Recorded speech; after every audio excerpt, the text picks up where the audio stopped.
एक समय तो हो गया, एक छोटी सी बात सुना देते। हमारे पूज्य गुरुदेव भक्तमाली जी अयोध्या जी विराज रहे थे। हनुमानगढ़ी हनुमान जी की 6 महीने पूजा की। उसके बाद समय था तो मन में भाव हुआ कि नैमिषारण्य चलें।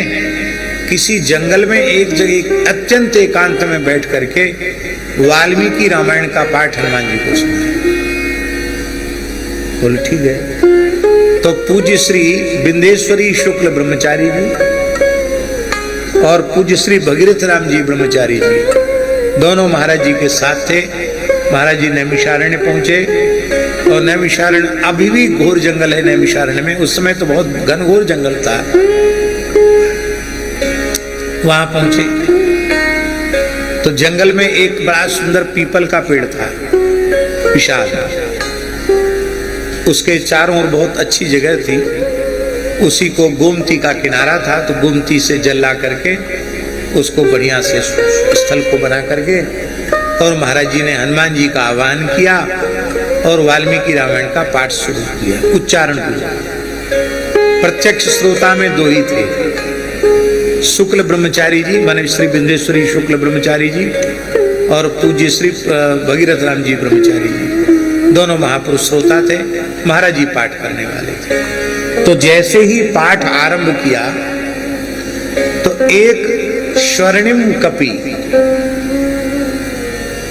एकदम सोने के जैसे जिसके रोया हैं, ऐसा एक बानर उसी पीपल के वृक्ष के नीचे से ऊपर से उतरा और उतर करके महाराज जी पाठ कर रहे हैं। इधर ब्रह्मचारी जी बैठे, इधर ठीक सामने बैठ गया हाथ जोड़ करके। और जब तक पाठ महाराज जी करते रहे वाल्मीकि का नवान्न पारायण से, पूरा पाठ श्रवण करते हुए अश्रु विमुंचन करता रहा। जब 9वां दिन पूरा हो गया तो वह बानर आया और पहले महाराज जी की गोद में बैठ गया। फिर इसके बाद कंधे पर बैठ गया। दोनों चरण यहाँ, दोनों हाथ ऐसे मस्तक पर रखे और महाराज जी भी अश्रुपात हो रहा है, भाव विह्वल है।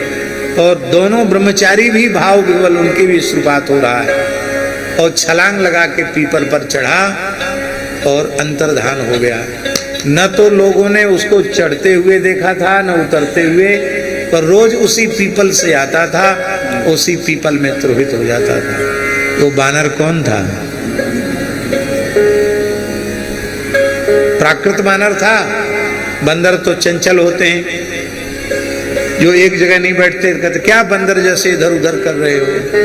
पर एक जगह बैठकर कथा सुनने वाले बानर और कोई दूसरे नहीं, साक्षात हनुमान जी।